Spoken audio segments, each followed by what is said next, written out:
નમસ્કાર દર્શક મિત્રો, આપણે આજે વાત કરીએ અમરેલીના કોંગ્રેસના મહિલા અને શિક્ષિત ઉમેદવાર જેનીબેન ઠુમરે નવતર પ્રયોગ કરી ટ્રેક્ટર સાથે કલેક્ટર કચેરી ખાતે ફોર્મ ભરવા પહોંચ્યા હતા।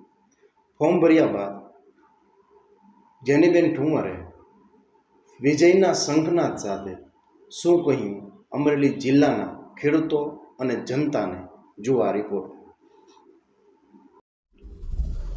અમરેલી જિલ્લા લોકસભાના શિક્ષિત મહિલા ઉમેદવાર ખેડૂત પુત્રી કોંગ્રેસના ઉમેદવાર જેની ઠુમરે આજરોજ ચૈત્રી નવરાત્રિના 8મા નોરતે પોતાનું ઉમેદવારી ફોર્મ રજૂ કર્યું હતું।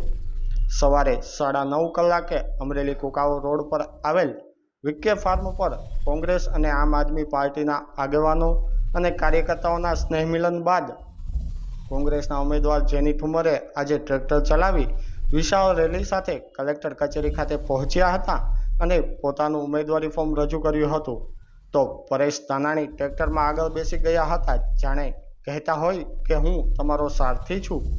આ તકે પ્રતાપ દુધાત, પરેશ ધાનાણી, વીરજી ઠુમર સહિતના આગેવાનો સાથે રહ્યા હતા। Bureau report, news for Kathiawad, Gaurang Sodha, Amreli.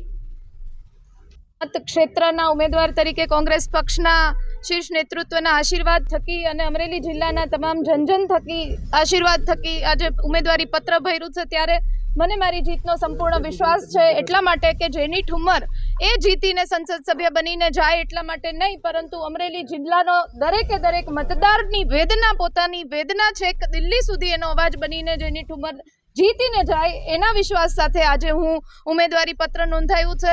Amreli જિલ્લાના વર્ષોથી જે પડતર પ્રશ્નો છે, ખેડૂતોને પડતી વેદનાઓ છે, યુવાનોના હક અધિકારની લડાઈ છે, મહિલાઓને, વંચિતોને, શોષિતોને, પીડિતોને ક્યાંક એમના અવાજ બનવાની જરૂરિયાત છે, ત્યારે આ અવાજ બનવાની નેમ સાથે આજે હું આ ચૂંટણીના રણમેદાનમાં જંગમાં ઉતરી છું અને ઉમેદવારી પત્ર ભર્યું છે। ત્યારે મને સંપૂર્ણ વિશ્વાસ છે કે અમરેલીની જનતાનો આશીર્વાદ મારા ઉપર વરસશે અને આવનારી 4 જૂને એ હું વિજય ઘોષિત થઈને અમરેલી જિલ્લાનો અવાજ બનીશ, એમાં મને કોઈ શંકા નથી।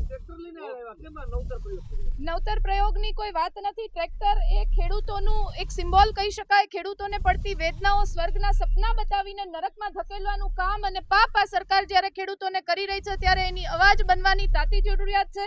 એમની વેદનાઓને વાચા આપવાની જરૂરિયાત છે। વધતા જતા ભાવો, નહીં મળતો વીમો, આ પ્રમાણે ખેડૂત પોતાની ખેતી છોડવા માટે મજબૂર બન્યો છે, ત્યારે એમનું સિમ્બોલ, ખેતીનું સિમ્બોલ, ટ્રેક્ટર, ખેડૂતોનું સિમ્બોલ ટ્રેક્ટર લઈને આજે ઉમેદવારી પત્ર ભરવા આવી છું, ત્યારે ખેડૂતોનો અવાજ આ દીકરી બનીને બતાવશે, એ સિમ્બોલ સાથે નીકળી હતી।